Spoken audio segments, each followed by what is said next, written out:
अध्यक्ष जी, वो बेटी उत्तर प्रदेश उन्नाव की नहीं, वो भारत की बेटी है, क्योंकि हर दूसरे दिन भारत में बेटियों के साथ जो कुछ भी हो रहा है उस पे बात बेहद जरूर है होना। कल हमारे नरेश बालियान जी का भी कोर्ट से मुकदमा रद्द हुआ, वो बरी हुआ। नरेश बालियान जी आए नहीं आए अध्यक्ष जी, पर मैं आपसे हाथ जोड़कर निवेदन करूंगी, एक बार इन चीजों पर बात रखने का। मेरे वाला ना अभी नहीं हुआ, अभी 17 तारीख का डिसीजन। अध्यक्ष, बीजेपी के लोगों से भी निवेदन करूंगी, पार्टी राजनीति से ऊपर उठकर देश की बेटी को बेटी देखे और बिल्कुल इस पे चर्चा होने दीजिए। हर मामले को व्यक्तिगत बताकर ये टाल नहीं सकते कि सदन पे आवाज नहीं उठनी चाहिए। अध्यक्ष जी, मैं आपसे हाथ जोड़कर निवेदन करती हूं, देश के प्रधानमंत्री आदरणीय नरेंद्र मोदी जी का दिया हुआ नारा है, बीजेपी को तो इस पे खुद मांग करनी चाहिए। बेटी बचाओ का नारा देश के प्रधानमंत्री ने दिया था 4 साल पहले लाल किले से, आज क्यों ये वो आवाज दबाना चाहते हैं? जी, कल मैं सदन के लिए जब आ रही थी उससे जस्ट पहले एक ब्रेकिंग न्यूज आई कि पुलिस हिरासत में एक पिता की मौत हो गई। जब पूरी खबर जाननी चाहिए अध्यक्ष जी, तो बिल्कुल पांव के नीचे से जमीन निकल गई और खून खौलने लग गया कि ये देश में हो क्या रहा है आखिर। और आप यकीन नहीं मानेंगे, खुद को रोक नहीं पाई और फेसबुक पे लाइव लोगों से बात की, खासतौर से उन्नाव, उत्तर प्रदेश, लखनऊ के लोगों से, और आपको यकीन नहीं होगा, कम से कम 25 लाख लोगों ने इस वीडियो को देखा ही नहीं, कम से कम 31,000 लोगों ने शेयर भी किया, क्योंकि उन्हें भी लग रहा था ये दर्द सिर्फ हमारा दर्द नहीं है, ये दर्द हर एक का दर्द है, खासतौर से उस पिता का जिसकी बेटी है। अध्यक्ष, मैं अपनी बात शुरू करने से पहले ये बात जरूर कहूंगी कि किसी भी शासक का, किसी भी राजा का पिता होना और खासतौर से बेटी का पिता होना आज के दौर में बेहद जरूरी है। अगर कोई शासक बेटी का पिता होगा तो जरूर वो उस पिता का दर्द समझ पाएगा जो अपनी बेटी जो गैंग रेप की शिकार हुई उसके लिए न्याय की आवाज उठाते उठाते उसे जो है फर्जी केस जो है मुकदमों में फंसाने के बाद उसे जो है जेल में कल मौत जो उनकी हत्या हो गई। अब मैं हत्या कहूंगी उसको। अध्यक्ष जी, मामला है पिछले साल का। पिछले साल हमारी एक बेटी, नाबालिग बेटी जो है, वो पिछले साल उसने 4 जून को 2007 को गरीबी का फायदा उठा के भाजपा के विधायक ने, कुलदीप सिंह सेंगर ने अपने घर बुलाया। इस बेटी और उसके जो भाई, जो अखबार की रिपोर्ट है, जो पुलिस की FIR है, मैं उसके हवाले से सारी बात कर रही हूं, कुछ भी मैं मनगढ़ंत बात नहीं कर रही हूं। कुलदीप सिंह सेंगर भाजपा के उन्नाव से जो विधायक है, वो उनके भाई अतुल सिंह सेंगर, इन्होंने इस गरीब बेटी को जो नाबालिग है 4 जून को अपने घर पर नौकरी देने के कहे लालच देकर बुलाया और सभी ने मिलकर 6 लोगों ने गैंग रेप किया।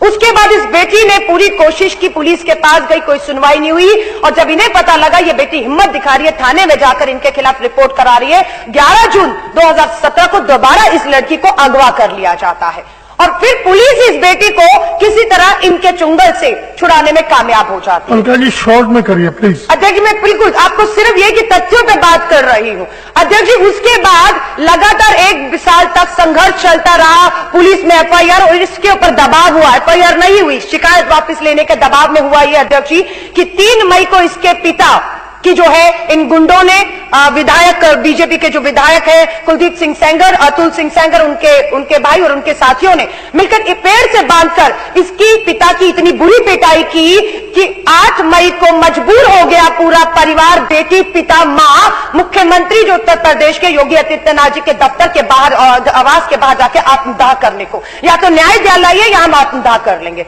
पुलिस पूरे परिवार को उठाकर थाने लेकर जाती है अध्यक्ष जी। थाने ले जाने के बाद पता लगता है कि जो पिता है उसे डराया धमकाया जा रहा था कि आपने फर्जी केस डालेंगे, और फर्जी केस डालेंगे ही नहीं, डाल भी दिए गए और उनके यहां से अवैध हथियार पकड़े गए। ये फर्जी केस बनाकर पिता को जेल में डाल दिया गया और पता लगता है 9 तारीख की सुबह को पिता की जो, जिसको बुरी तरह से पीटा गया था 3 तारीख को, 9 तारीख को पिता की जो है वो जेल के अंदर मौत हो जाती है। अध्यक्ष जी, ये हो रहा है, बेटी बचाओ का नारा देकर आप बात करते हैं, लेकिन एक पिता अपनी बेटी के गैंग रेप के लिए जो है आवाज उठाता है और पूरा परिवार, अब वो बेटी कह रही है, आप कह रहे थे धमकी है, धमकी सच हो गई, मेरे पिता जो है उन्हें मार दिया गया है और आज भी उस बेटी के ऊपर जो है वो दबाव है। इतना ही नहीं, ये अखबार है द ट्रिब्यून, अध्यक्ष जी father of women raped by MLA dies in custody. और मुस्कुराते हुए ये जो चेहरा है ये बीजेपी के विधायक कुलदीप सिंह सेंगर का है। अध्यक्ष जी वो ये लिखते हैं, मैं ऊंची जाति का हूं, वो नीची जाति के थे, मेरी छवि खराब करने के लिए मुझ पे झूठे आरोप लगाए जा रहे हैं।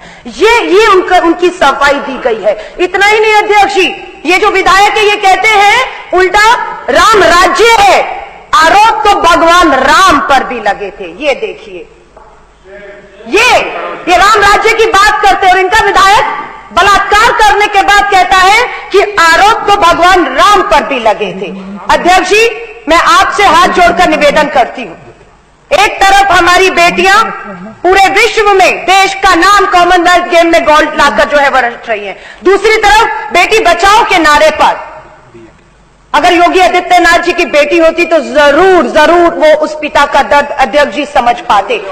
ये अभी कल की आज तक की रिपोर्ट है अध्यक्ष जी, 37% विधायक भाजपा के ऊपर गंभीर आरोप है, मुकदमे चल रहे हैं जिसमें कुलदीप सिंह सेंगर भी बहुत बड़ा आरोपी है, बहुत पहले इसके ऊपर मुकदमे जाना माना बदमाश है, लेकिन इनको बचाया जा रहा है। अध्यक्ष जी 2 मिनट और चाहूंगी, आज हमारे विधायक भी बैठे हुए हैं, मनोज कुमार, नरेश बाल्यान जी भी पहुंचे नहीं है।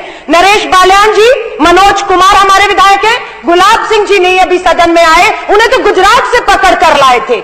हमारे दिनेश मोहनिया जी को महिला के साथ छेड़खानी के झूठे आरोप FIR करवाकर जो फंसाया गया, कैलाश गहलोत जी, ये सब कोर्ट से बरी हुए हैं।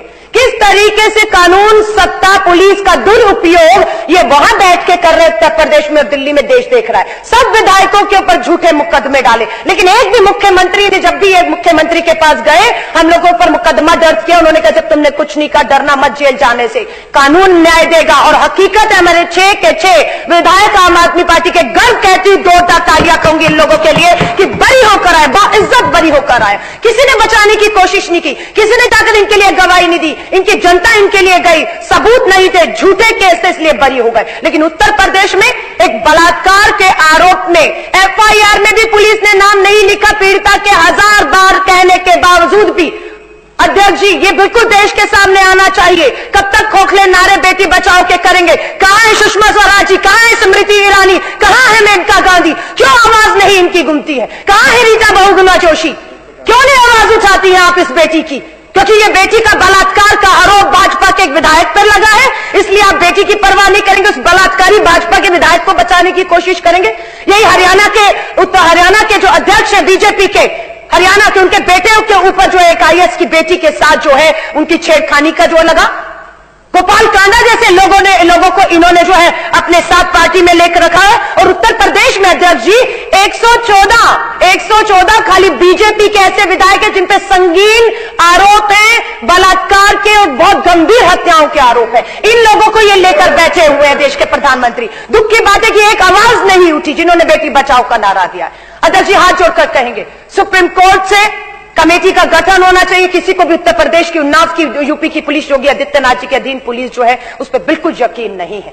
ये सदन में आवाज उठ रही है, ये देश सुन रहा है। बेशक भाजपा के लोगों को लगेगा ये दिल्ली का मामला नहीं है, लेकिन बेटी दिल्ली की नहीं, देश की बेटियां होती हैं, साझी हैं हमारी बेटियां। और हर पिता का दर्द जो है वो समझ सकता है जिसकी खुद के घर पे एक बेटी है। आज दुआ करते भगवान की कि देश के प्रधानमंत्री आदरणीय नरेंद्र मोदी जी और योगी आदित्यनाथ जी की भी बेटी होती तो जरूर उस पिता का दर्द वो समझ सकते। अध्यक्ष जी ये बहुत छोटी सी बात नहीं है, मैं आपसे हाथ जोड़कर कहूंगी, पुलिस ने भाजपा के विधायक को बचाने की कोशिश की, FIR में नाम नहीं है, अभी तक गिरफ्तारी नहीं हुई। हम देश की आवाज यहां से उठाना चाहते हैं कि उसकी तुरंत गिरफ्तारी हो, भाजपा उसे अपनी पार्टी से बर्खास्त करे और किसी भी स्तर पर पीड़िता को जो मदद मिलनी चाहिए उस बेटी को, वो मदद जो है हम उम्मीद करते हैं उत्तर प्रदेश के मुख्यमंत्री और देश के प्रधानमंत्री को करनी चाहिए। आपका धन्यवाद अध्यक्ष जी, आपने इसमें मुझे बोलने का अवसर दिया।